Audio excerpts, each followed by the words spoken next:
Coming to you from 8122 Production Studios in the heart of the 607, this is Horror Zone 607. Like us on Facebook and follow us on Twitter. And remember, you can always join the conversation using hashtag HZ607.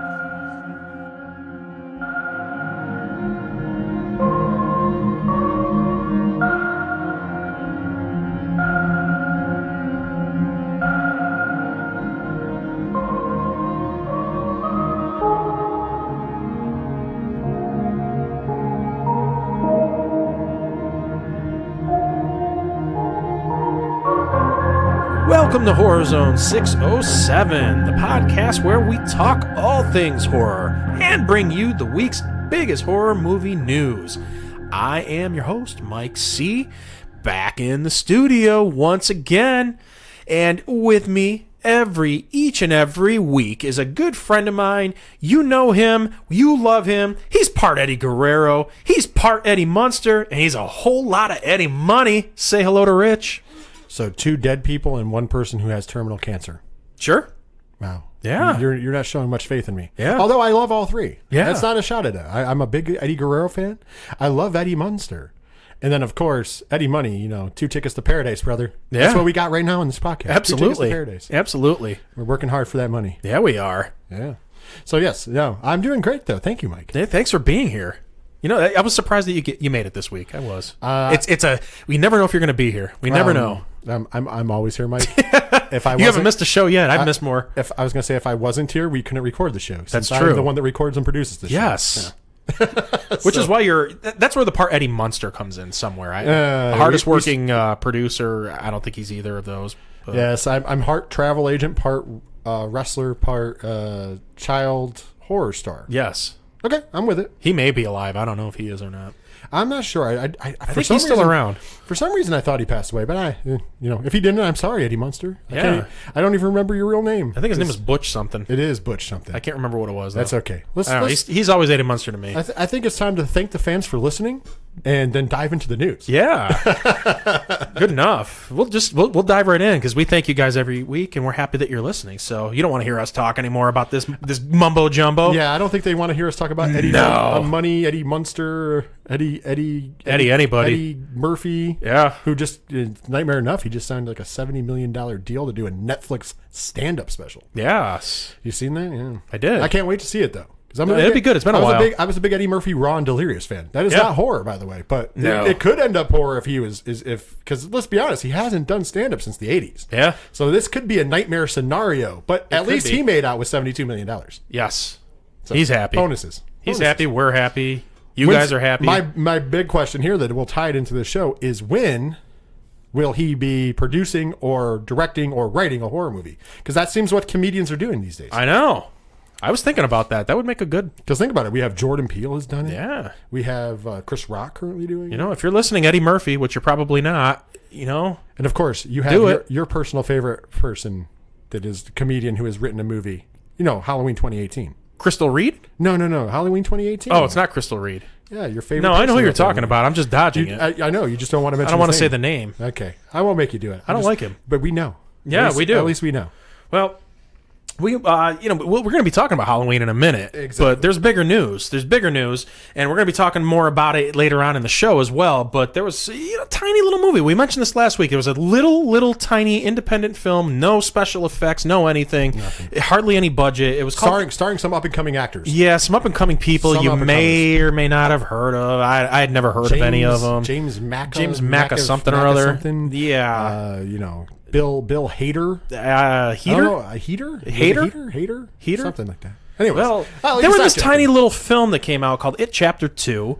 I know both of us got to see it this week. I hope that all of you listeners got to see it as well. It was and kind of the big event of the year. And a tease for the third act of this particular podcast. We will be discussing in the third act. Yeah, we're going to review it a little bit. So. We have a little not too many spoilers. Yeah, because a lot of people probably didn't want to see it opening weekend just because there was such a big crowd. So we won't give too much away. I feel like it's going to do a decent second week. Yeah, I do too. I feel like by word of mouth, it's going to probably do another $60 million. But what did it make opening week? Yeah, so in total, it made $185 $95 million. Again, that's worldwide, opening weekend. It was projected in the United States to make over $100 million. It actually only ended up only. Oh, the key word here is only. Ended up making $91 million here, plus an additional $94 million internationally.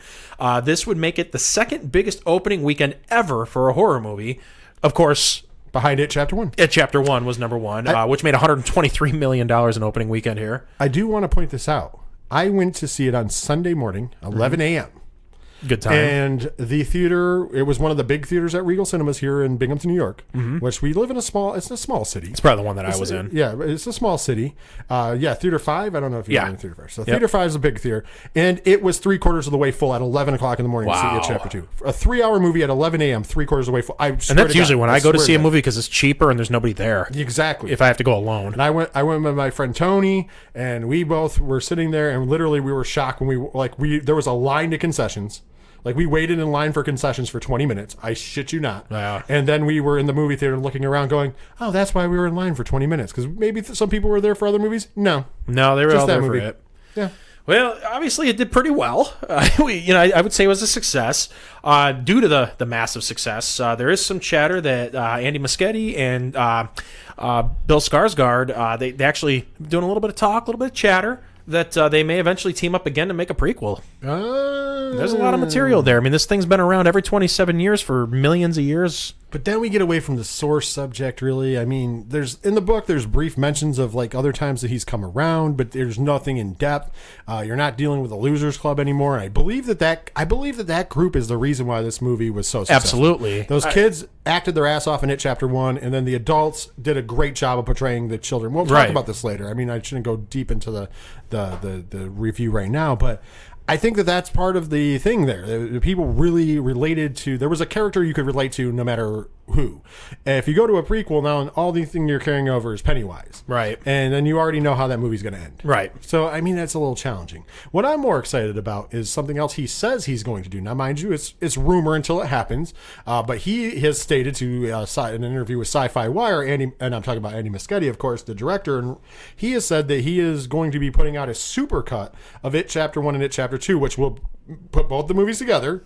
And then also he's going to add in like ridiculous amounts of deleted scenes, because I guess It Chapter 2 was originally 4 hours long. Yeah, that's I read what that too. He said in that same interview that it was 4 hours long, confirmed it. So he's saying he's going to take a bunch of the deleted scenes from It Chapter 1, which there was less, I guess, deleted scenes from It Chapter 1 than It Chapter 2. He's going to take a bunch of them from It Chapter 2, where he's going to add those deleted scenes, bridge the movie together, do the super cut, which will be like an 8-hour movie. And on top of those scenes, here's the kicker. He says that he is going to go back and film more scenes. So in other words, he's saying that a completed movie, a completed double, the whole Chapter 1, Chapter 2, completely completed, that they're going to go back and shoot scenes for this supercut. Right. And they just, like, the interviewer almost fell out. I swear to God, if you want to check it out, go look it up. It was Sci-Fi Wire. Look at the interviewer. Like, you can't see the interview, but you can hear the reaction. And it sounds like the interviewer's about to fall out of his chair. Like, wait a minute. The movie's already done. You mean you're going to shoot more scenes? He's like, and literally, Andy Muschietti goes, yep, that's what I'm going to do. Wow. I was like, wow. So we may or may not, and I'm assuming we are, because he seems to want to really do it, get a super cut of the movie. There's going to be both movies, deleted scenes, and extra scenes that still need to be shot. Right. And personally, if that happens, I'm in. And I will go over to Mike C's house and I will watch this whole movie. You'll just camp out on my couch. Yeah, we just all day long. We'll do an all day marathon. We watched 2 movies at your house in one day before. We can do it again. I have a super comfortable couch. It's you kind of sink into it because I almost fell asleep on that couch. I've had that couch over 10 years now, so it's broken in. We were watching Boar on Shudder, and I almost fell asleep on that couch. So it was wonderful. But I personally, if I can throw my name out there of a person who wants to see the supercut, me. I want to see it. I would love to see the deleted scenes. And maybe Eddie Money. Eddie Money, too. Let's make it happen before Eddie Money's no longer with us. And then you guys will need 2 tickets. Never mind. Yes. And your house can be paradise. But, 2 tickets to paradise. Let me just tell you. It's not. Crash on Mike's couch. It'll be all right. There you go. That's wonderful. There's my entertaining rendition. I think that's the first time you've actually sang on the show. It is. I do it on 3 Fat Nerds occasionally. Beautiful. Thank you. Quite lovely. I could get Diesel in here to do the final countdown noises. Ooh. It's very annoying. Maybe we can get the Egomaniacs to play it. They play that very well. Well, when Derek does it, he does it for the 3FN wrestling show. Yeah. And it can get real screechy. Yeah. If you ever listen, trust me. We'll get the real band. So, all right, well, we got a bunch of casting news. Casting. So we're going to cover that next. So first up, it's once again, we got to get like sound effects or music for this one because every week it seems like we got more Halloween Kills casting news. So we should have like dun dun dun. Hey, Yeah, we're thinking the same thing. Same time. So our weekly Halloween casting news segment is here, and first up is everybody's favorite babysat child, Julian, is going to be back. I love it, man. Yeah, we knew last he saw he was running. No, yeah. Fuck this shit. And he was out. The exact lines, by the way. I loved the kid. He was one of my favorite moments of Halloween 2018. Cannot wait to see him back. Yeah. Literally, he was one of my... If you listen to our review of that movie... You have to go back in the archive to check it out. Yeah. We've talked about, I mean, we didn't talk about it when it happened because we weren't doing this when it happened. But we did talk about it ad nauseum afterwards. Right. Because we put you on the hot seat because you did not like the movie. He was one of my shining points. I said it on this show. I say it to anybody. Right. Because I thought he was the most entertaining part of that movie. Right. So to hear him coming back, and honestly, you know what they should do for this movie from now on, since they keep rolling it out every week? They should do like the NFL draft. This week, Halloween Kills chooses... And maybe everybody boos the commissioner like incessantly. If it's a really bad one, like when they were like Anthony Michael Hall, he's like, we wanted Paul Rudd, stupid. I still would have liked to have seen Brian Andrews play. Treat it like the New York Jets treat the NFL draft. Yeah, exactly. Well, there was another name announced, this is not a surprise to me because they mentioned him in the first movie, although we didn't see him. In the original movie, one of the bullies that kind of gives Tommy Doyle a hard time, his name is Lonnie Elam. Get your ass out of here, Lonnie. Yeah. So good. In the 2018 version, Lonnie's son Cameron is the one that's dating the granddaughter, and I don't even care what her name is. I Continue on. I don't even care. But her father mentions Lonnie's name and this and that, so you kind of had an idea that he was probably going to be showing up in a sequel. Well, Lonnie has been cast, so Lonnie Elam's going to be there. He's going to be played by Robert Longstreet. Okay. So yeah. Right so on. There's our Halloween Kills casting news of the week. Dun, Dun, dun, dun. All right. And carry it on to next week. Maybe I'll get real sound effects for it next week. We should. I'll Maybe look Linda's into that. corpse will be back next week. Maybe. Somebody will be cast. Maybe Judy's corpse. Somebody. Sure. Sure. Anybody, please. Absolutely. We got more casting news. I know you were excited about this. The third movie in the Collector series, The Collected, I'm very is big coming fan. out. They actually got a big-time horror movie icon Boy, in did this. they. Mr. Naked from the 80s, always naked in every movie, always making whoopee to the ladies in the 80s. That would be the great Tom Atkins. I love Tom Atkins, by the way. And I want to point this out. Tom Atkins gives guys who may not be, aesthetically pleasing hope that they can be a sex symbol, because he is like the Ron Jeremy of horror movies. He really was. I love his. And I don't want to crap on Tom Atkins, but he's not Brad Pitt. Let's be honest. No, He's although the that average- mustache was pretty Tom Selleck. But he wasn't Tom Selleck. My point is, he was the average man, but he was he always really getting laid in these movies, man. Yeah, I love where he picks And up by Jamie Lee hot Curtis chicks. in the fog, and they're kind of talking. They're driving down the street. They're talking. The windshield breaks. All this kind of stuff's going on. And then all of a sudden, it fast forwards to his house, and there he is laying in bed with her. How about kind of the same thing in Halloween 3? Yeah, I watched that this past think about week. it. Yeah, that is like the Halloween 3, greatest. He meets the girl who's the daughter of the guy who is dead, and literally, like within 2 scenes, they're in a hotel room. Yeah. And then bam, they're naked in bed. The woman's head explodes in the room next to him, and you hear, they hear it in and their they room. go at it again. Well, for a yeah. second time. Well, the girl's like, what was it, Ellie? I think was her name. Ellie's like, what was that? Who cares? And then they go at it again. Boom. But the best part is right before they go at it the second time, after the head explodes, and then she starts, going at it again. He's like, "Are you sure about this? Another time?" because he's old and she's young, and she's just like, "I'm gonna drain this." And of course, 5 minutes later, he gets up out of bed, and there's his naked tushy. There's his naked tushy that has its own mustache as well. So It does. Yeah. So I'm happy to see God Tom bless Atkins. the early '80s. Hey, now the Collected has gotten even better in my eyes. I love that series, and now that they have Tom Atkins, even better. I know. They got a legit name in this. More casting news. CBS All Access is going to be producing a new version of The Stand. Ooh. Stephen King's beloved novel. Yes. I guess the original one. I never saw the movie, but I heard it was horrible. It was made for TV. Yeah. So my mother is a it was not huge, very huge good. Stephen King fan. It's her favorite book. She said that the original series was horrible. Yeah, it wasn't very good. I remember seeing it. I haven't seen it in a very, very long time. Yeah. But I do not. There's a reason for that. Yeah. I remember it was bad. Well, they've got a couple big names cast for it. First of all, the brother of Pennywise the Clown is going to be there, Alexander Skarsgård. Well, he's been in a ton of movies himself. I know. I love him. He's a very good actor And quite the heartthrob, I understand. Yes, I don't know. I don't know where Bill went wrong. Not that Bill's a bad looking guy. He's a little creepy looking. He's kind of looks like Steve Buscemi. Did you? By the way, I don't want to rewind here, but did you hear the story from Bill Hader about the first time he met Bill Skarsgård? I did. And he asked him about how they do the trick with his eyes. Yeah. And he just moved. Yeah, them he on can his just own, do it. because that's no special effects there. And Bill Hader was like, "Oh shit, I gotta go." He just got out of there. Like, I just thought that was epic. So sorry to go back on that. No, that's all right. That was actually a really funny story. There's a lot of cool stuff coming out in the media. For It Chapter 2. But anyways, I love Alexander Skarsgård. He's been everything he's been in. I've been a fan of his. He's a good actor no matter what he's doing. Right. I'm not saying that every project he's been in has been great. Some of them have been but he himself has been good. He's like John Goodman. Right. Yeah, he really is. He really is. And who else is booked in this? We got more casting news for that movie. Whoopi Goldberg's also going to be in it. Hey, man, Whoopi won me back this week, man. Whoopi went off the reservation for a while, in my opinion. Yeah. Like, she was one of those people out there and, cutting into people's freedoms of speeches. Oh, yeah. And, of course, for me, I remember back to the 90s when she was dating Ted Danson, and Ted Danson showed up to that event with her in blackface, and that was a big thing. And of course, she defended him, and what she should have, and because at the time they were together, and whatever. And then she's been very critical about certain people saying certain things. But this past week, or 2 weeks ago, I think now, she somebody had mentioned about blacklisting celebrities who like Trump. And mind you, I don't like Trump, but she talked about they're blacklisting people, and she was like, "No, don't ever say that. Don't ever say that, because there was a bunch of people who lost their lives, and some of them, livelihoods, and some of them even their lives back in the McCarthy days for being blacklisted. So don't ever do that. That's bullshit. I don't care who you support. That's no reason to blacklist anybody." Oh, that's good. And I was like, wow, man, fight the good fight, Whoopi. So I'm happy to see her get a huge role. I've always been a Whoopi Goldberg fan as far as movies and stuff. Me too. Ghost is one of my all-time favorite movies. Oh, amazing movie. I mean, Oda Mae Brown. Oh yeah, man. Of course, she was in.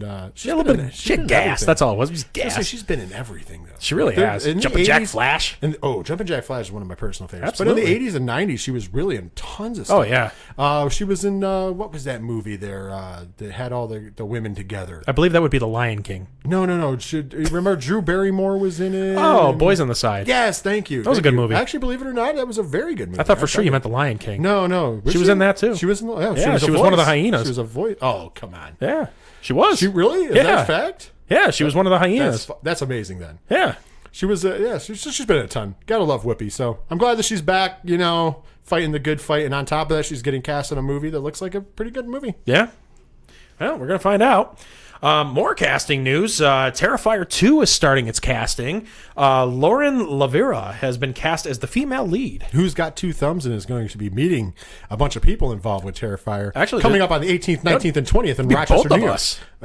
Yeah, but I was talking about myself. Well, I want to meet them too. Okay, 4 thumbs and in this room. Sorry, listeners, but we'll tell you all about it. And if you want to see those guys and you're in the Rochester, New York area, or can make it to Rochester, New York, 18th, 19th, and 20th, ScareCon in Rochester, New York. I'm sure you'll hear a plug for it later in the show, but why not talk about it now when we're talking about Terrifier? Right. So, yeah, I'm actually excited for it. Once again, she's a smaller known actress. I did look at her IMDb. She's been in some other indie horror films, and so I think she'll be just fine in this one. Yeah. Hey, listen, if it's anything like the first one, we're going off of whatever Art the Clown's doing. We're not really going off of what everybody else is. Absolutely. And they went back to get money for a huge bloody scene that they're promising to be the goriest scene in the history of horror movies. It's going to take a lot after that one scene in it. I was going to... that, and come on, remember the first Terrifier? If you've not seen the first Terrifier, all I have to say is somebody gets split in half. The hard way. Yes. If you haven't seen it, and you need to see it, and if you have seen it, you know exactly what we're talking about. So once again, if they're promising gore and blood, how can you beat that? I'm just saying I believe them. I'm just for something tells me that I can believe them. Oh yeah, I believe it too. But how are you gonna? I don't know. I don't want to talk about that. Yeah, I still having nightmares about that scene. I can't wait to meet them at ScareCon because I'm going to ask questions. Because Damien Leone will also be the writer and director of both Terrifier and now Terrifier 2. I am going to ask questions. Absolutely. Because I want to know. We got some trailers that came out this week, some long-awaited trailers. Black Christmas, the trailer hit last week, and it was also before It Chapter 2 we saw it. I just want to point out, I just want to say I told you so. What a load of garbage. What a dumpster fire that was. Yeah. And the worst part is because I host and come up with the content for a horror movie podcast, I'm going to have to go see that. Yeah, we're gonna have to see it. Listen. I was holding out hope that this was going to be, something, and it's not. Sorry, it's not even. I feel like we saw the whole movie in the trailer. Yeah, that's the biggest complaint that everybody's making about it. Is the whole thing. That's the first thing I said. I said my friend Tony when we went to see it. It was on before. I said, man, I feel like we just saw the whole movie, and this is garbage. Unless there's a big swerve in it somewhere, which there likely, will be some kind of a swerve. They gave away everything, major plot points at the end. Also, I want to point out. How dare them? I want to point out the best trailer before It Chapter 2 was the Birds of Prey trailer that comes on right before it. That was like 5 seconds. Yeah. Yeah, but if you went to see it, it was great because it opens up. You think it's going to be the Pennywise show, and then you see the DC logo. And at first, I'm like, oh, is this how the movie's opening? And I'm like, wait a minute. Yeah, I kind of wondered for a second. Was this a DC? Is this character? And then you see Harley Quinn just go, aren't you getting tired of these clowns? And I'm like, it was epic. That was fun. Yeah. And the other one's not so much. So I think that's all I have to say about it. Dumpster fire. Not looking forward to seeing that one. No. And it looks like complete rubbish. I'm pretty sure when we see it, it's going to get a low grade. Yeah. You talk about tarnishing the legacy of one of the greatest horror movies of all time. How dare them? How dare them? Maybe it'll end up being good. I don't see it happening. It just, I don't want to talk about it anymore. There was another trailer that kind of hit today, a movie that was filmed a while back, but it's finally just coming out, and that would be The Gallows Act 2.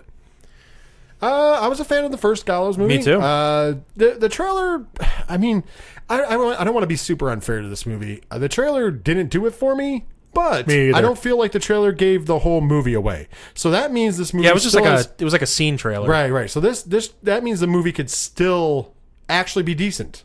If it follows anything from the premise of the first one, it is probably going to be decent. I guarantee it'll be better than this Black Christmas remake. That's right. I said it. Usually I'm all about Blumhouse making movies, but Black Christmas, not so much. But Gallows, like I said, I don't want to be too unfair. It was a very lackluster trailer, but with that being said, it was still better than that Black Christmas trailer. Right. And I will definitely be willing to check out the Gallows 2 because I like the first one. I dig the first one. It had a little bit of everything. It was a found footage film. It was a supernatural film. And it had slasher elements to it. So, check it out. It's worth it. It's going to be hitting theaters, digital, and VOD on October 25th. So you don't have to wait too long. No. A lot of stuff coming out, man. A lot of good stuff. Last thing I want to kind of go over real quickly here. Sony Screen Gems is partnered with Crypt TV to make a 10-minute short based on the original 13 Ghosts. So not the Matthew Lillard vehicle? Not that one, no. However, there's more. The website Deadline.com, broke the story and noted that the aim is to create a longer form content based on the reception of the short. Huh? Well, it's the time to do it. Yeah. It's the time to do it. There's a lot of things coming out, a lot of remakes, a lot of reboots. I believe it or not, I don't hate the 13th the remake. I did not like it, but I seem to be in the minority on once that. Again, I didn't hate it. I didn't say it was great. It was good for what it was. But I didn't hate it. I thought it was a cool concept. Yeah. In my opinion. Once again, there were some cool kills in that movie. It was a product of its time. Right, exactly. But once again, it wasn't horrible. It wasn't unwatchable. It wasn't Chernobyl Diaries. Think about it. You're gonna hate me. You think it was unwatchable? I hate that movie. I really didn't like it. I thought it was terrible, and I actually like Chernobyl Diaries more. I just want to point this out. At least parts of it. I don't hate you for that. Oh, I appreciate that. But I'm just you're wrong. Like that's one of those times I'm going to really call you on being wrong. That's fine. That's why we do the show. Yeah, I was going to say like a lot of things that like I get why you didn't like Halloween 2018. Yeah. You don't get that comment. But for me, it was right in the middle of the road. So I'm like, okay, you can love or hate it. It doesn't matter to me. Chernobyl Diaries, it had a bear. Here's the thing. It had a bear. Yeah, that was the only part of the movie that wasn't. Oh man, don't even get me started. Did you pay to see that in the theater? No, I saw it on HBO. That in the theater. Maybe that's why I hate it so much. That could be. There you go. I think you should watch it again. No, never. Never again. I've seen it. I already know what happens. No. There's one jump point in that whole movie. It's a damn bear. And then there's there's shit that they never go back to, like the big ass fish in the stream. They never go back and explain it to you. Right. Jeez. Anyways, so guys, if you guys want to talk about how 13 Ghosts was definitely better than Chernobyl Diaries or anything else that we talked about in this opening segment, or you want to ask us a question or talk about anything at all, because we're open to talk to you guys, you can hit us up on Facebook, Horror Zone 607. Like that page, share that page, rate and review that page to help us out, help us become bigger and better at what we do. Also, you can follow us on Twitter at Horror Zone 607. For all the social medias to join the discussion, just hit that hashtag HZ607. And of course, you can also visit us online, 8122productions.com, where you can stream and download our shows from there, or you can read some of our reviews and stuff. And Mike C has a written review of It Chapter 2 on that very I platform. sure do. So, and you can check out other things because we have a ton of other stuff. So, we are going to take our first break. While we're taking that break, you guys are going to hear where we're going to be on October 4th and 5th, because you know it's con season, so we're gearing up. We're going to be on the road, and there's some cool places that you can join us at. This is going to be the first one. When we come back, we have a little fun thing in honor of what's coming up this Friday. What is that date again? Is it the 17th? No. Is it the 27th? No. The 4th? No, I think it's a special day. Is it? Oh yeah, that's right. It's Friday the 13th. Oh, that's right. We're going to talk a little bit about that when we come back to Horror Zone 607.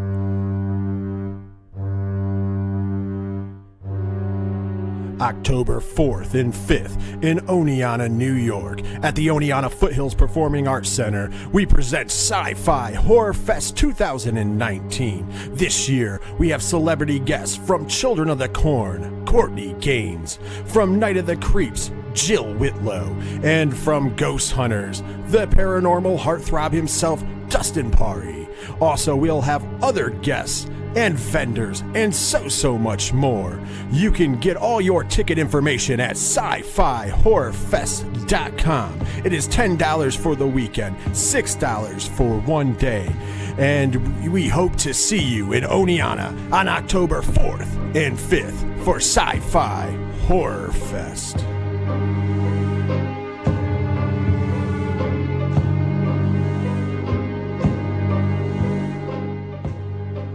Welcome back to the Zone, and this conversation we're about to have is actually, we have a sponsor for this one, Michael.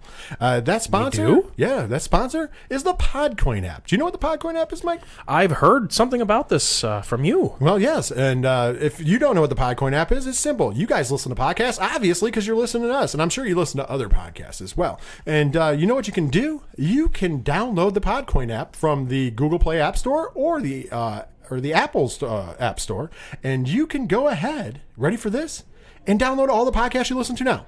That's right. You can download all the podcasts, no matter what it is, whether it's Horror Zone 607, whether it's the Three Fat Nerds, whether it's the Ocho Dura Parlay Hour, whether it's Joe Rogan. No matter what you're listening to, you can download all of it right there, and you can subscribe to it, and you can listen to it. But here's the catch. There is a catch. What is the catch? You can get paid for listening to the podcast you already listened to. And how much does it cost? It's completely free, Mike. Ooh. Completely free. And I'm going to tell you how you get it. You go into whatever app store you're using, you download the free Podcoin app, and then you fill out, literally the filling out is super easy. You just put like your email address, what you want your password to be, and whatever. And then there's going to be a referral code. It says referral code right at the bottom. And in that referral code, you're going to put HZ607. That's right, HZ607 in the referral code. And guess what? Just for doing that, you get 300 bonus coins just for doing that on us and the Podcoin app. Nice. So you are going to start off right away, and then as you listen to stuff, you earn more coins, and then you can turn those coins into gift cards from like Starbucks and Burger King and AMC and Amazon. There's an endless amount of places you can get, or you can donate to charity even, if you prefer. Right. You can donate those coins to charity. But then you can earn something for just listening to the podcast you already listened to. I think it's a win-win. I've switched to the Podcoin app because, hey, I listen to a ton of podcasts. Not only do I record them, not only do I publish them, I actually listen to them. I'm a big fan. So I'm listening to the Ocho Dura Parlay Hour. I listen to ODPH every week. I also listen to Joe Rogan every week, amongst other things. And guess what? Boom. I do it on the Podcoin app now. I've earned a bunch of coins. Actually, I'm right around the corner from getting a gift card from Amazon. Nice. It's amazing. So look it. You guys are already listening to them? Go ahead. Check out the Podcoin app anywhere you get anywhere you get applications. Sounds good. And that brings us to our conversation. Mike, what do we got for this conversation that Podcoin is so lovely sponsoring? So we are going to be having a little conversation about one of the most beloved horror film series of all time, in honor, of the upcoming one of my favorite days of the year, Friday the 13th. Well, it's not just a day, Mike. It's multiple days in a year. Well, Sometimes. Like next year, yeah. I think there's like 2 or 3 of them. Yeah, there's one in March and one in November next year. But when I say it's one of my favorite days of the year, maybe there's multiple ones. It's always my favorite. It's one of my favorite days each time. We talked about this earlier last year. You actually went to Blairstown. Sure did. A couple times I've been there. And but you did it last year even. It was on last year, and I went this, but I also went this past spring. Right. So that's what I'm saying. So you've been to Blairstown. Yeah. There's a big event going on in Blairstown, New Jersey. If you guys didn't know, tons of stuff going on there. I can't do it all justice to what they have going on. I know they're airing Vengeance. It's premiering there, which, hey, by the way, Vengeance, which stars C.J. Graham. You might remember him from a little movie called Friday the 13th, Jason Lives, Part 6, right? Yep. He's going to be there meeting people, but Vengeance, don't worry. If you can't make it to Blairstown, New Jersey, you're fine, because Vengeance will be premiering on YouTube at 10 p.m. that night for completely free. Yeah. So you can watch Vengeance as it comes out. I know we'll be watching it, and next week we'll be talking about it. So there's your homework as well, because it looks like a good movie. I'm excited to see that one. If I remember correctly, because I get these mixed up all the time, it is the daughter of Tommy Jarvis looking for her father. And she then bumps into Elias Voorhees. But we're promised that Jason's also in this movie. Yeah. And Jason's it's in kind it. of a Actually, weird layering. Yeah. C.J. Graham, again, as you said, he played Jason in Part 6. He's actually playing Elias, Jason's father, in this for the first time. We're going to finally see Jason's father in a movie, although it's a fan film still. But Jason's going to be in it, too. The two of them are actually going to be in Blairstown on Friday. Yeah. So you can meet them both, and you can see the movie there if you want to. I mean, and the reason I get it confused is because there's like 4 different fan films coming out. Yeah, there's more than that. It seems like there's a new one every week. I know, but there's like 4 that we were super interested in. Yeah, this is the one I'm most excited to see, because this is actually a sequel to Part 6. Yes, it is. So it's going to be exciting to see it. That's obviously a big fan favorite. I'm ready. I'm ready to see this. And like I said, Friday at 10 p.m. I don't know if I'm going to watch it exactly at Friday at 10 p.m., but I'll be watching it this weekend, and then we will definitely be talking about it next week on this show. But there's other things going on. There's the Friday the 13th Museum in Blairstown that you can go visit. Yeah, it's the Blairstown Museum. When there's a Friday the 13th, they have all kinds of memorabilia. Let me say that one more time. Memorabilia. That they have from Blairstown and from the camp and from the movie itself. They have the original diner sign that you see when Steve Christie goes to the diner in Blairstown. The diner's that sign is no longer on top of the diner. They have it in the museum. They've got all kinds of cool stuff in there. Our good friend Jimmy Gazdick's gotten to be really good friends with the owner of the museum, and really, really nice people, from what I understand. Awesome. So you can go in, you can talk to them and meet them and see all kinds of cool stuff. I can tell you firsthand, when you are there, you are on the set of a film. You are on the set of Friday the 13th when you're on that street. It's an awesome little town, very quaint little town. The breakfast at the Blairstown Diner, where Steve Christie, where we just mentioned, had dinner.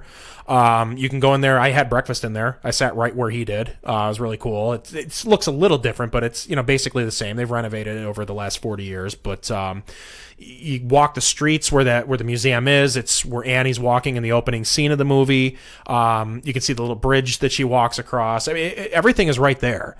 The cemetery and the interiors of the quote-unquote diner that Annie walks in the beginning. She walks into what is now the Blairstown Museum on the outside, but the interior was filmed in what is now an antique shop in Hope, New Jersey, which is where the cemetery is. So those, I haven't seen those. That's the only thing that I haven't been to. Unfortunately, unless you have tickets to go to the camp, you can't go to the camp. But there is a huge event going on there as well this weekend. The way that they had been doing it is they would have like 2 4-hour sessions that cost like $175 a ticket to go to. So both times that I've been there, I went to the morning session, paid about $175, and met Adrian King. Met Officer Dorff, met a couple different actors from the movie actually while I was there. But you're actually right where they filmed every scene in that movie. You're hanging out. This time they're actually doing it differently. The tickets are $395, so you're essentially paying $400. But it's an all-day thing. It goes from 9 a.m. to 10 p.m. You watch a screening of Friday the 13th on the beach where Alice kills Mrs. Voorhees, beheads her. They have more of the actors there this time. Annie's going to actually be there. everybody but Kevin Bacon's going to be there. Tom Savini's going to be there. Harry Manfredini, who did the score, they're all going to be there. So if you're lucky enough that you scored tickets to that, if you're listening to the show, hit us up because I want to hear what you guys think of that event. Having been there a couple of times myself. So, awesome. But Blairstown, it's a really cool town. Check it out if you get a chance. A lot going on there. But I kind of want to ask you a couple questions since in honor of Friday the 13th. Let's talk a little bit about the series. Sure. So my first question for you. We've probably discussed this on the show, many times in the past. But what's your favorite film in the series? I've said it before. I'll say it again, and I take a beating for it. But I go back and watch it again. Part 5 is my favorite. That's your favorite one. It's my favorite one, and mind you, I'm also a big fan of Part 2. Yeah, it's hard because there's a lot of them that I like, but I mean, Part 2 I'm a huge fan of as well. But Part 5, if I had to pick one, I'm always a fan of that. Now, mind you, a lot of people are like, it's the bastard child of it because it ends up being Roy. Right. But once again, if you watch that movie and forget about the ending of that movie until it happens, it is the most mean-spirited, slasherific movie of the entire series. Agreed. And it's amazing. There's amazing kills in that movie. It's awesome. The only difference is the ending does kind of, and I still admit that the ending isn't the greatest. But you know what? I can forgive it because the movie was so damn good. So you can just pretend it because think about it. The whole movie long, anyways, you're thinking it's Jason, anyways. Right. So you might as well just continue on. The ending is a little bonkers with obviously you find out it's Roy, and then you have the scene with Tommy Jarvis, and he's got the mask on, blah, blah, blah, blah. But that's what they did in pretty much every Friday the 13th has that last added little scene just to get a jump out of people. Exactly. With the exception of 4. Yeah. But that was also meant to be the last movie. Right. So that's why it doesn't have the bonus jump scene. But every other one has that bonus scene, whether it's, 1, of course, with Jason jumping out of the lake, or 2, where you have... where you have the crash through the window scene, or 3 where you have Mrs. Voorhees jumping out of the lake, which is not exactly that wasn't the original plan for that movie. Right. If you can find the scene that they cut for that, where it was actually Jason running around and without a mask on, looking creepy as hell. Because he looked like a big pervert in that. But Richard Brooker. God rest his soul. I want to point this out though. Part 3 was probably the creep. I like Part 3 too, but it was probably the creeper Jason. Yeah, because think about it. It is implied that he at least sexually assaulted the girl when she was younger. At least tried to. And then they don't really later say. in It's the kind of movie left where to your he takes his imagination. mask off, he looks at her, gives her the look. Yeah, he's almost kind of like oh, I remember you. Yeah, I was like, oh, it's creepy. And then if you add that extra scene that they cut, it gets even creepier. But I mean, once again, gun to the head, 5. Mike, what do you? I've always been partial to the first 4 and Part 6. 5 has grown on me. There's certain parts of 7 now that I met Lara Park Lincoln and Terry Crews and a couple people that were in the movie. So the first 7 movies I can tolerate. It's everything after that I'm not a big fan of. My favorite one, I mean, the first one, it was revolutionary to the horror genre. It kind of started the whole thing. I always thought that the second one was my favorite one because it introduced Jason and I like it and everything. But after having been at the camp and everything, I think the first one's still my favorite. All right, that's 2 is a real close second. Fair. That's fair. I dig it. I can dig it. What's your least favorite? My least favorite Don't say Freddy's dead, because that doesn't fit here. I can make it fit. No, my least favorite, and this is sad because I don't know. I mean, 7 I've gotten kind of more tongue-in-cheek liking, although it is very tongue-in-cheek. 8 is abysmal, but there's nothing that's worse than Jason Goes to Hell. Yeah, this is where it's tough because I think about this all the time. Jason Takes Manhattan is just so bad. So bad, but it's not worse than Jason Goes to Hell. Yeah, that movie is. I have to agree with you on this one. I'm not a big fan of Jason X either. Because listen, all right, Jason X is better than both Jason Goes to Hell and I agree. And Jason Takes not by Manhattan much, but it's better because there's some fun scenes in it's that campy. One. It's got one of the more iconic kills in Jason X, and not only that, but it's even with it being campy, there's some really cool kills in that movie, including one that's super. I hate iconic. the way that Jason looks in that, but but here's the thing: Part 8, the only saving grace of that movie is the fight on the roof with Julian. Right. Where he knocks his head off. That's the only scene in that movie that's any good. Let's be honest. Yeah, that's true. That's a good point. And then 9 is just hot garbage. Yeah. I got to agree with you on that. It introduces the Necronomicon out of nowhere, and that he's Kandarian dagger is what kills him. That he can transport in other people's bodies, and for some reason it was almost an Evil Dead movie. For some reason, when he infected somebody, they could look in the mirror and see Jason. Yeah, he'd walk by a mirror and you'd see Jason. It was weird. Also, I didn't like the design of Jason. What made the coroner eat the heart in the first place. Remember, it starts beating, and then all of a sudden he starts like he just kind of dives. And then he dives right in. He swallowed it. Yeah, it's devoured it. Horrible movie. Not good. Sorry, yeah, I agree with you on that. And there's really nothing saving in it. There's like no, in my opinion, there's really no kills in that movie that are like, oh yeah, that's a great kill. Yeah, our good friend Luke sticks by the movie. He loves that movie. I don't know why. The only kill in that movie that's even remotely fun is the lady in the diner. When he pops her in the mouth, she turns to the camera, and that's more funny than anything. But every other kill in that movie is just like, just normal. When I was a little kid and I saw that movie, I was like, I shouldn't say a little kid. I was in high school when it came out, but that actually scared me, that scene. But it was before I had seen any of the other ones, and I was afraid of horror movies then. I got you. Favorite Jason of all time? Favorite Jason of all time? Well, I mean, the easy answer would be Kane Hodder.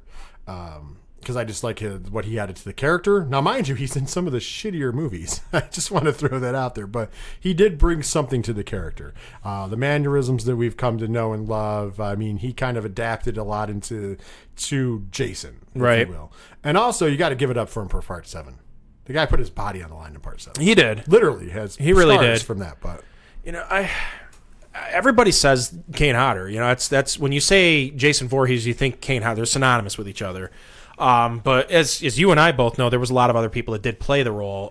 My favorite one actually is Part 3 Jason, Richard Brooker. I like the way he looked. I like the way he moved around. He was very creepy in that. Although I also Part 2. Yeah, I really like Part 2 as well. Another, both of them have gone. Steve Dash and Richard Brooker have both passed actually. But those are my two favorite ones. But I think Richard Brooker's probably my favorite. I honestly would say Steve Dash is my close second to Kane Hodder. And the reason why is, and it's really close. I love what he did in Part 2.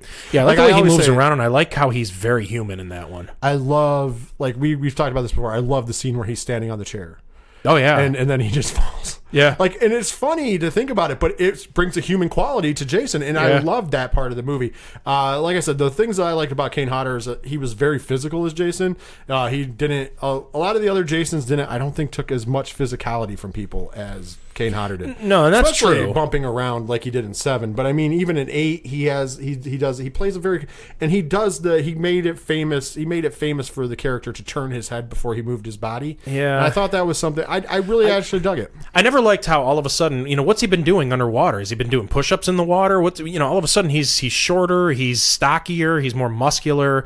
Just the whole look, the way he did move around, and I don't know. Like, well, how did he blow up so much? How did he get so muscular? I just want to point this out. That was a problem throughout the series anyways, because it went all over the place. Right. I mean, if you think about it, Steve Dash was a smaller guy than he was. Richard Brooker looked like a monster compared to Steve He was Dash. leaner and he was taller. Right. And I got to say, Ted White actually, when I watched those two movies, I don't think that scene in the bridge on 3 when Richard Brooker breaks through the window and you see those big forearm muscles. True. Like shit. Like he was very different looking than Part 2. I agree with that. And it's more than the difference of a hood and a hockey mask. And then even in 4, him and Ted White looked a lot alike. It's similar, but I think Brooker was still more muscular. Like I don't know. I think that Ted White was bigger. He might have been bigger, but I don't think he was as muscular. He was just a bigger guy. Maybe, because if you look at once again, they look so much alike. And look at the forearms, man. That scene where he busted that's the honestly, even comparing to Kane Hodder, that's the most jacked I've ever seen Jason was when it was played by Richard Brooker. Honestly, and I'm not complaining, but just look at when he goes through because you can see the massive forearm muscles. You're just like. Right. He's jacked. And so, I mean, you just have to let it go. Right. Because, I mean, the face changes every damn time, too. Yeah. Like, 2 doesn't look the same as 3. 3 doesn't look the same as 4. 6 doesn't look the same. Well, 6 is the first time you see the maggot face. And then somehow that goes into 7 where it looks really clownish and cartoonish. Yeah. And they kind of carried that over into 8, kind of in a way, but it was bad. Yeah.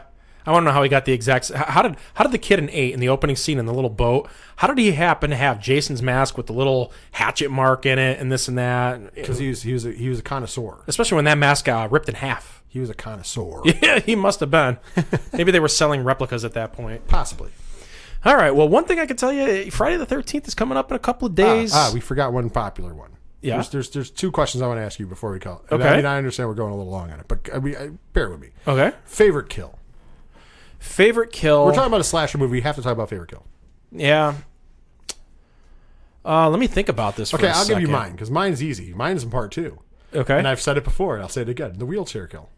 The wheelchair kill scared me so much the first time I saw that kill, and the fact that it's a great shot, the fact that he first it's mean as hell that he that he just machetes him in the face. Yeah. And then the wheelchair going down the stairs, phenomenal. And yeah, you can laugh about it, but it's a phenomenal shot. It's my personally, that's my favorite in the whole series. Probably, and this is why I defend Jason X. And one of my second favorites is definitely the freeze. Yeah, that was a good one too. That's an iconic kill. Counter. It's one of my. That's like probably my second one, but definitely the wheelchair kill in part 2. Yeah, I would probably. I'll come up with something different. I would probably agree with you on the wheelchair kill because that one is so effective. I mean, that really did scare me a lot when I saw. And then the second and third time I watched it too, it really got me. But it was so shocking when it happened. There were some other ones like the double impalement with the spear in part 2. That was a really good one. There's been so many, but I would probably go with either part 6 where he bends the cop in half the wrong way, or where he kills Rick, where he squeezes his head in part 3 when his eye pops out.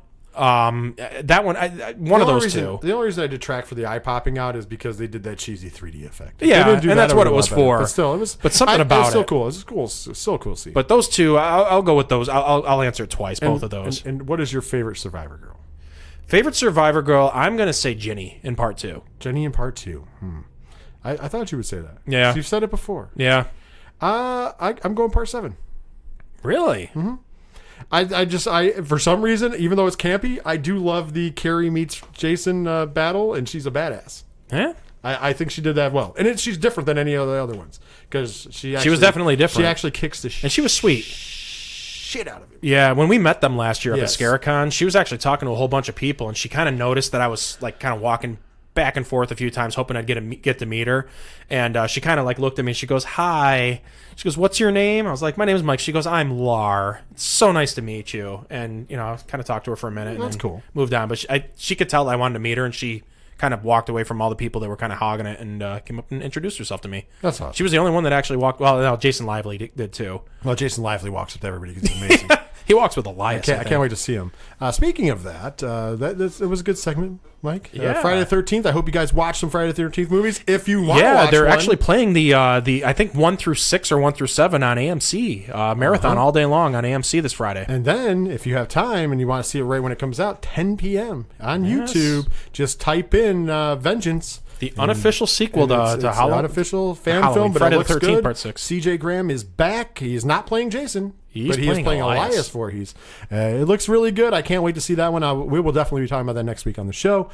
Speaking of Jason Lively, like I was just saying, you are going to occupy the same space as Mr. Jason Lively once again. And I can't wait because it's fun. And you're going to hear all about us being at Scaricon on October 18th, 19th, and 20th. You're going to hear about it during the break. And when we come back, we're going to be talking horror, and we're going to be talking It Chapter 2. We won't go too much as spoilers in. There will be some, so just to forewarn you guys. But we will try to steer away from it, and you'll get our grade. And we'll do that right after the break. But first, listen to what you can be in fact for Scaricon. Join us October 18th, 19th, and 20th in Rochester, New York at the Rochester Riverside Hotel for Scaricon. This year we have a ton of great celebrity guests, including Barbara Crampton, Felissa Rose, Ashley Lawrence, David Naughton, the cast of Terrifier, the 40th anniversary of Phantasm, and of course Pinhead himself. Doug Bradley will all be there, all of them plus so much more. There will also be vendors and all such sorts of other great entertainment going on that weekend in Rochester, New York. For all tickets and other information about Scaricon, go to Scaricon.com, and we'll see you in Rochester on October 18th, 19th, and 20th.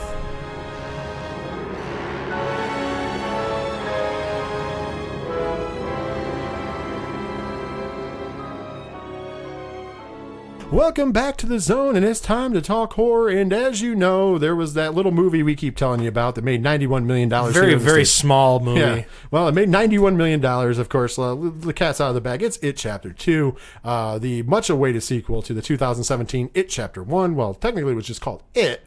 And then when, Chapter 2 is just Chapter 1. Right. That's just a good way to separate it. But It Chapter 2, great movie. In my opinion, I'm going to bury the lead. It was a good continuation, good finalization. Let's dive into it. Once again, we're going to try to stay out of the spoilers for this review. There might be a couple that creep in. I promise it won't be anything that's like detrimental to the plot line. It might just be some observations. So I just want to throw it out there just in case. Like the spoiler alert's in effect just in case, but I promise we're going to try to keep it spoiler light. If you want to, also you can read Mike's C's review. It's up on 812productions.com. Which is pretty spoiler free, I would say. It's pretty spoiler free as well. If you're interested in hearing a spoiler-full one, maybe we'll do one. I was going to do one this weekend, and I didn't. But if you guys are interested, just write in, and we'll do one and put it out in the world. In the future, we'll probably do some of these reviews as specials we talked about before. Last time we did one, we really wanted to talk about Ready or Not, and we ended up talking about it with spoilers. Right. This time, I feel like, well, there's going to be some that creep in with spoilers. Yeah, we don't want to give away too much for all of you out there that want to still see it. So It Chapter 2, like I said, is just a continuation. It's one movie, let's be honest. It's Chapter 1 and Chapter 2. It's just one movie. It's continuation. Kids in Part 1, their adult version in Part 2. But we still got the kids in Part 2 as well. Yeah, there was a lot of good flashback scenes. Oh, I love Thank God. I'm glad by the way, the kids were amazing. By the way, the adults were also amazing as actors. They matched up the perfect adult actors to all of the kids. Yeah, I agree. I'm being serious. And they acted just like the kids. You know, James McAvoy was probably the only one that I saw that I didn't really see. Doing it? I didn't. I don't know. I thought he did It's not that he was bad because I like James McAvoy. He was very different than Bill was in the original movie, and I didn't think that he really looked much the part. I don't know. I thought he was good. It wasn't that I didn't think he was good. I thought he did fine.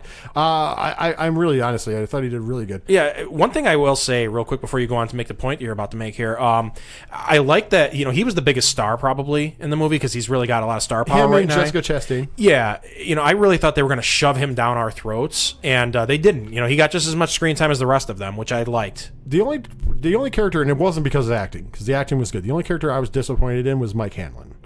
And I disagree. And here's the thing. And here's why. And I'm going to tell you why I was disappointed. I feel like he got robbed because the story goes through him. Just like in the miniseries, they did the narration through Mike.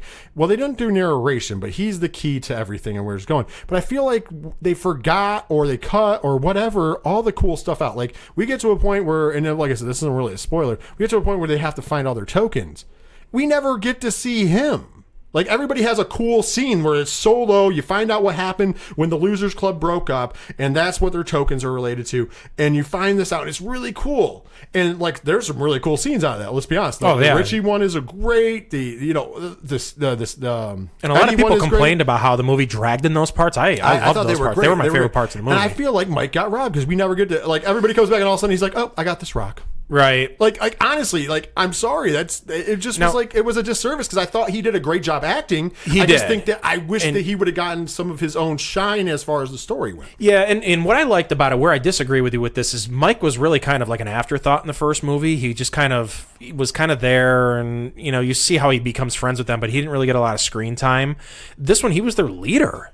In my opinion, he was the leader this time. I agree with you. He definitely had the most screen time. Yeah. But with that being said, it sucked because we didn't get to see any like character building. Like everybody else, we got to see amazing amounts of character. Yeah. And it was awesome to see. And I wish we would have gotten that with him. Maybe if there is a supercut, maybe that's one of the deleted scenes. Maybe. And I would like to see that because I feel like they just cut it because they're like, okay, well, we're giving him screen time because he's tying everything together. So instead of like giving him actual stuff, and that's what I was just. And then once again, it had nothing to do with the actor. I thought the actor plays him, Isaiah. He's great. Yeah. I thought and I thought the character was good. I just didn't like the fact that he was the only one that didn't have a story. Yeah. Like everybody else got, and once again, that part of the movie sticks out the best to me because that part of the movie kind of tied everybody in and everybody got this super cool story. I mean, personally, I think the best one out of all of them was Eddie's, followed by Richie's, and they were both great. Oh, yeah. And those actors, Bill Hader. Oh, man. Well, first you have Finn Wolfhard playing parts of them, and then he switches over to Bill Hader. And by the way, Bill Hader was the perfect person to play an adult Finn Wolfhard. Oh, my God. Perfect. And stole the movie. And I also want to point out that character stole the movie in both films. I agree. And I love that they went super deep into his back. I'm not going to give it away, but I caught on instantly to what was going to happen at the end with his character. And this part is kind of out there. Pennywise knows his secret. Yeah. And I was like, when you find out, when you see what it is, and you're like, oh shit, they're actually pulling that trigger, and that's what he's doing. But then I also dug the fact that at the end of the movie, I kind of felt that that's where they were going to go with it, and they did, and I wasn't disappointed though, because it was really cool. It was really nice how they finished it up. Right. And I love how believe it or not, the ending of this movie is phenomenal. The way that they ended the movie, I think, is phenomenal. Very touching. And I like how it tied everybody's story up, and it was a happy ending. And yeah, I got a little misty-eyed in that. And not only that, it ties into the fact that Bill can never write a good ending. Yeah, that is a running thing. And mind you, I mean, that's not a spoiler. I'm sorry if it's somebody, but throughout the movie, that's one of the things people always tell him his books have horrible endings. Yeah, and he's getting to write this final book. And it's basically, this, and he's getting this ending. And then you see everybody's real life ending. And this is kind of like alluding that this is his ending. Right. As well. And you go, oh, man. So he wrote this amazing ending. And I thought, I really did. I did not feel disappointing in the ending. I don't want to give it away because I feel like that thing, the actual thing that breaks out at the end there to get to the ending. And I know we're talking in circles. I'm sorry, but we don't want to give it away because you need to see it. It's so touching. It's such a great, it's touching, but it also makes you happy because everybody has a really cool ending. Right. And some of it you didn't see coming and some of it you did. Right. It had a sad ending. It was, but it was also happy. Sad and happy. Again, I got kind of misty-eyed. It can make me a little emotional sitting there. I do want to point out, isn't it, this is a little behind whatever, that Eddie's wife is played by the same actress that played his mother.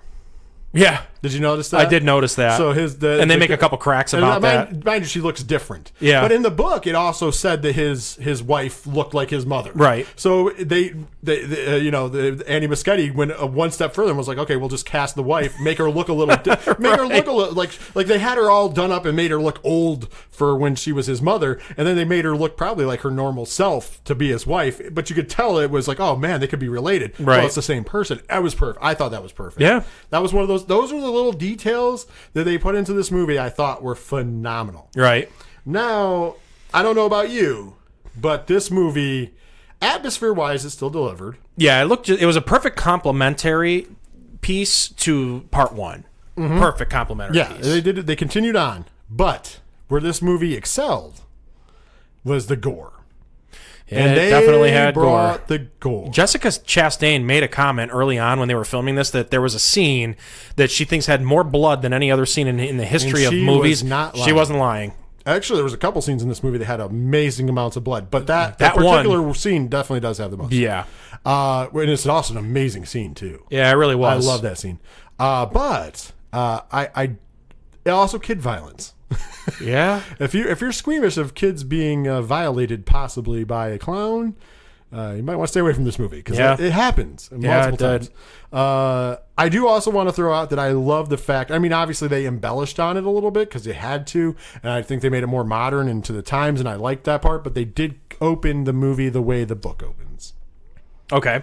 I do like if you're familiar with the It book, it opens with he basically kills a gay guy in the beginning of the book, and the guy's chastised by the town for being gay, and he has this hat. I was not aware of that. I've never read the book. That's actually in the beginning of It.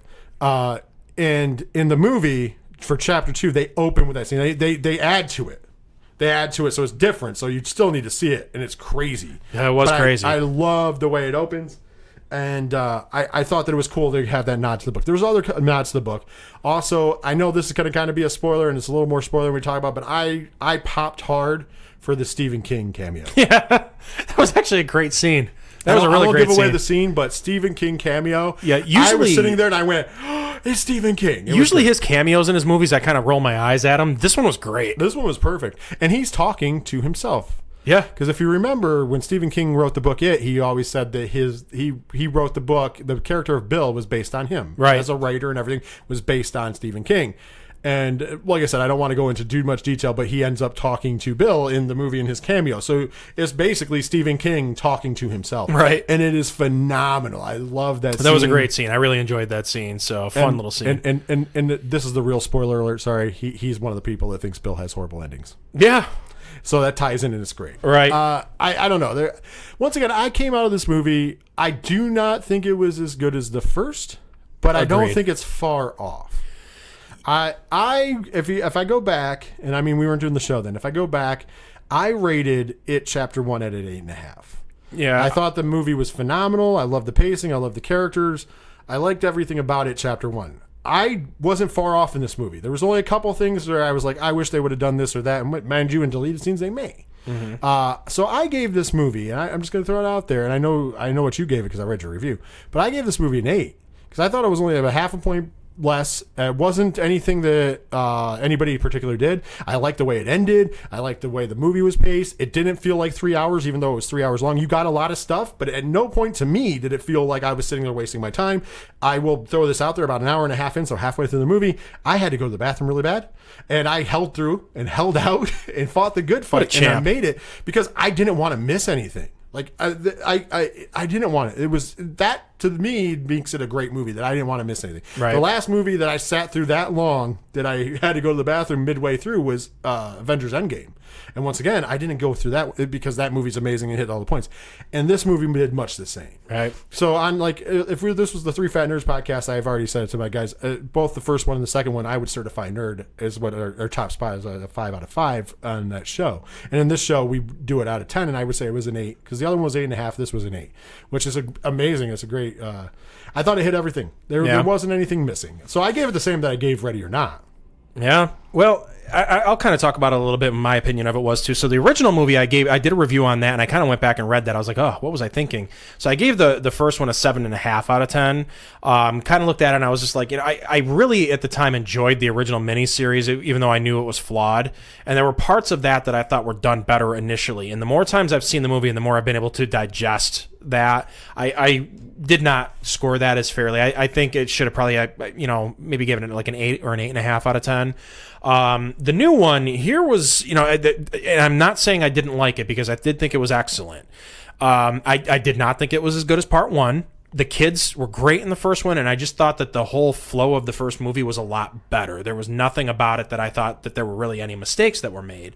This one, I did feel like there were some moments that did lag.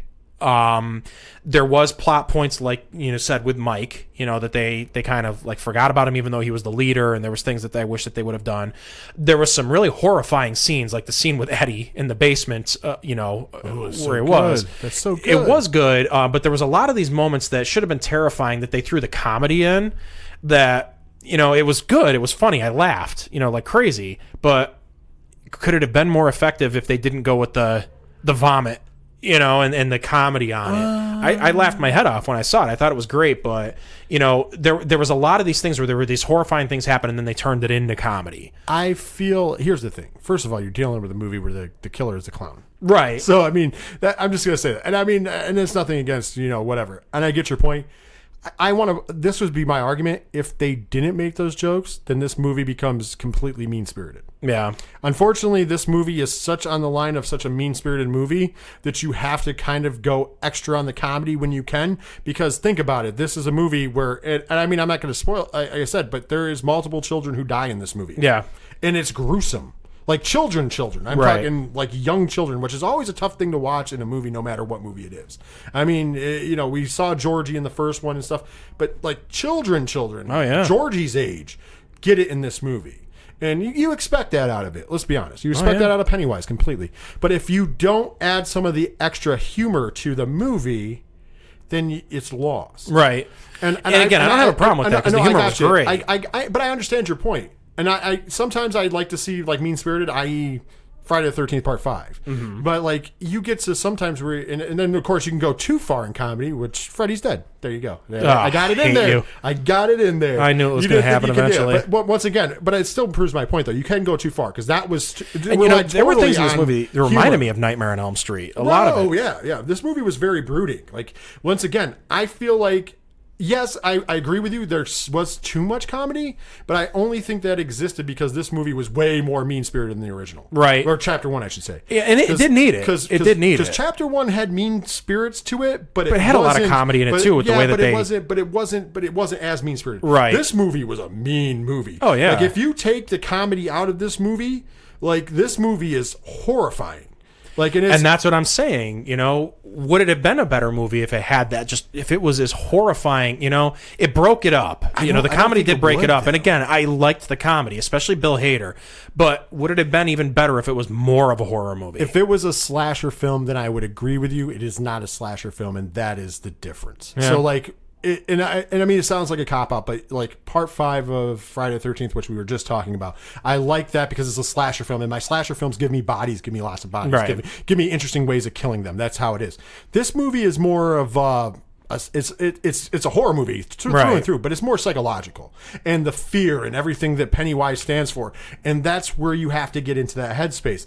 And unfortunately, when you go too far, it could become real bad. Right. And in this movie, there was a lot of things that were super like horribly mean, and things that happen in this movie that if you don't make those jokes to kind of bring it back, I think you're going to turn audiences off, because not only do you have a ton of gore in this movie, but it would then become super mean, and then a lot of audience would be turned off. So I think the excess comedy was only there to go, oh, okay, right, to bring, and honestly, it was to bring you back down. Because something real messed up would happen, and they would let it simmer, the messed up. They'd let it build, they'd let the hype build, and then it would happen. And then the next scene would be something funny, but it kind of had to balance you. Yeah, so and really, it did have that balance.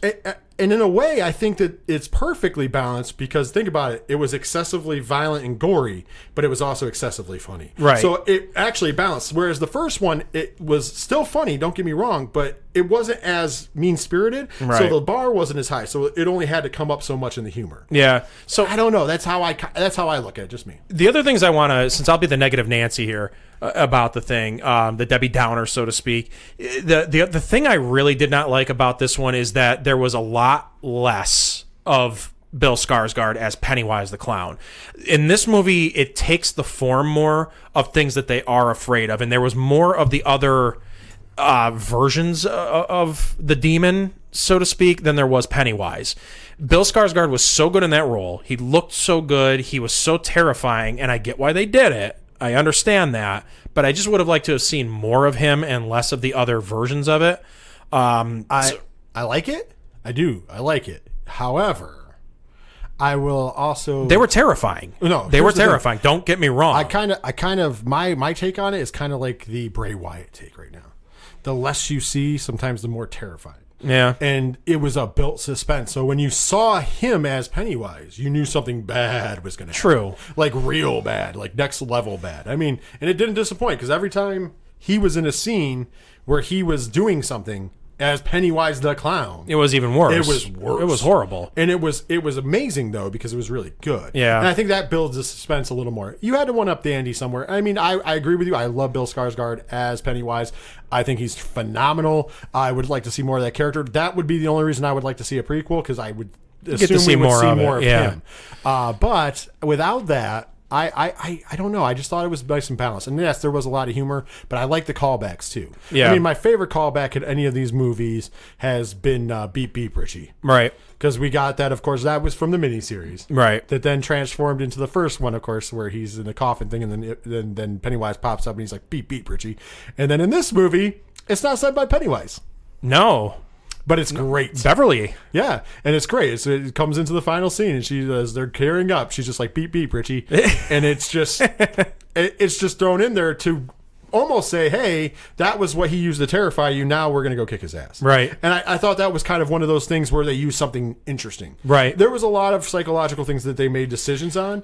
And also, I liked how going throughout the movie, they kept a hand to the past. They did use some things from the miniseries and obviously from the book.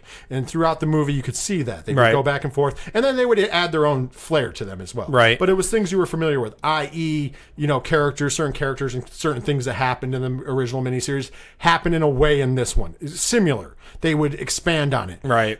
This is the great part. When you go into the third act, into the final portion, it is completely different than anything. Yeah, it wasn't. I did not like the climax. I'm going to talk about the things I loved in a second here before we wrap it up, but I hated the climax. Really? I thought it was just a big action fest. It was a CGI fest. It was over the top. I did not like that stuff in the cave that they're in Pennywise's home, so to speak, where they go deeper into the. I felt it was better than the original miniseries. It was better than that. Yeah, don't get me wrong. It was better than that. Very cheesy. And this was actually it was better, and it has one of the most important parts of the movie in that third act. Yeah. Without giving it away. Right. It did. There was something about it I really did not like, just because it was so much. They blew the budget, it seemed like, into that part of the movie. It was just a big action. Everywhere. They did, but that scene was just so over the top. But how do you do that scene without it being over the top? time. I don't know what I would have done. Because in the book, luckily I'm not the one that has to come up with that stuff. In the book, it's over the top as well. Like, that scene is supposed to be this huge blow off, anyways. Right. So I mean, you had. I'm glad they didn't go the original route with it. Oh yeah. Like we didn't get the turtle. Yeah.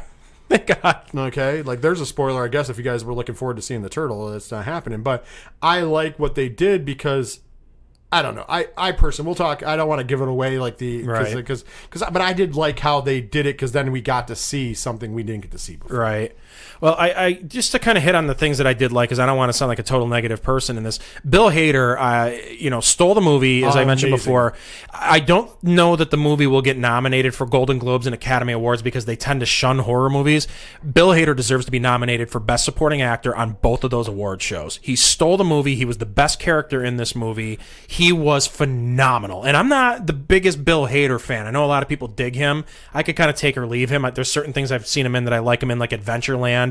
Other things I could care less. He stole this movie. He far exceeded my expectations. And before you go on, I co-sign all that. I believe he was amazing in this movie. Yeah. I thought he was honestly, I thought I loved that character. I love Finn Wolfhard playing that character as a child and what he continues in this movie. Perfect counterpart. And I love Bill Hader as adult Richie because it's perfect. And I love the depth they added to the character.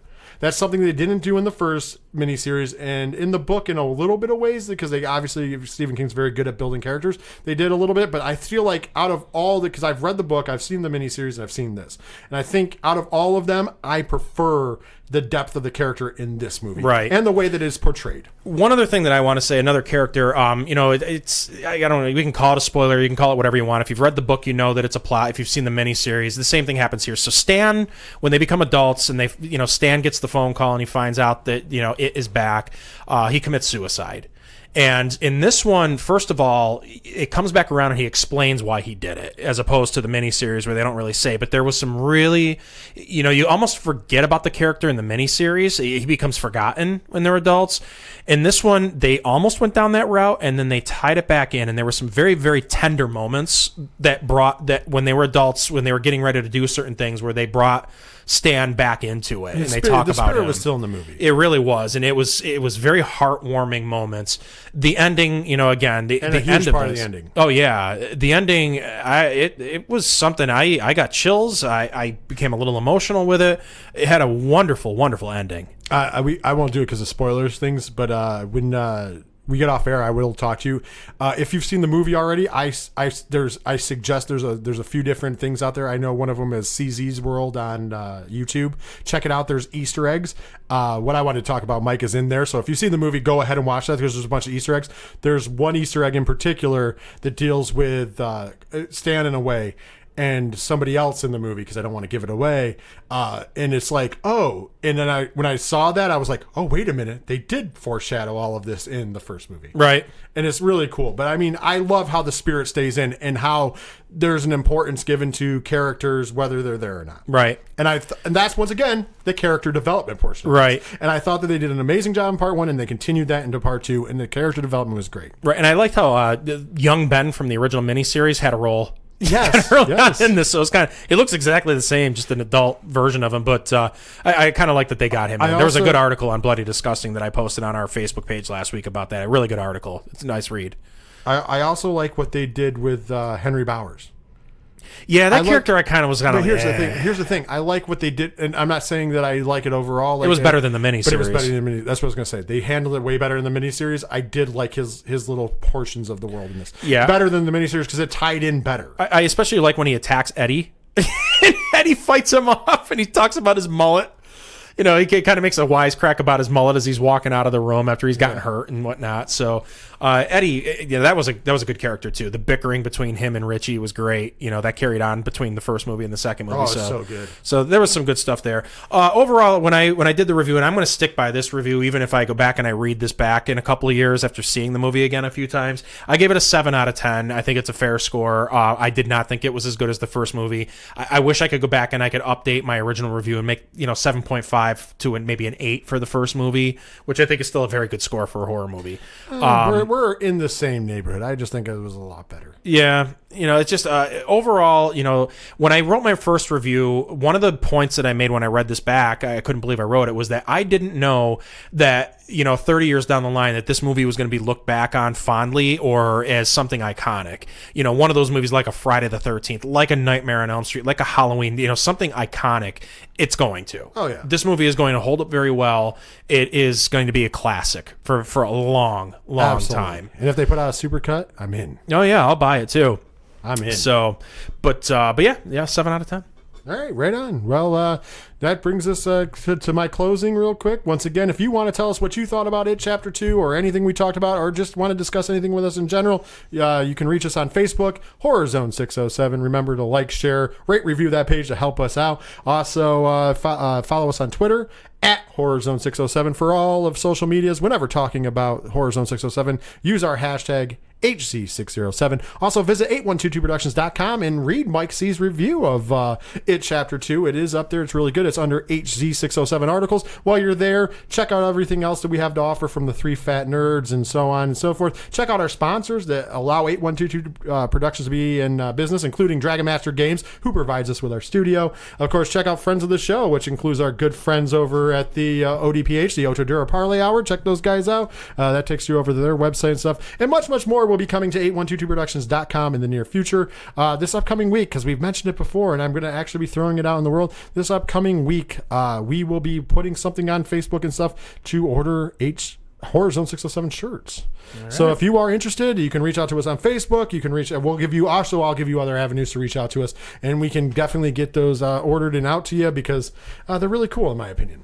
On top of that, so that's something else. And like I said, you heard about Sci-Fi Horror Fest. Check them out, sci-fi-horrorfest.com. Also scarecon.com.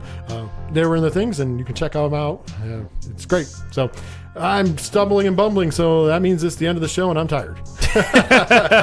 Same here. All right, guys. Well, we want to thank you all for listening. We appreciate you tuning into the show each and every week. Next week, we'll be back in the studio bringing you more of the week's biggest horror movie news and talking a whole lot of horror. Thank you so much for being here, and we will see you next week. See ya.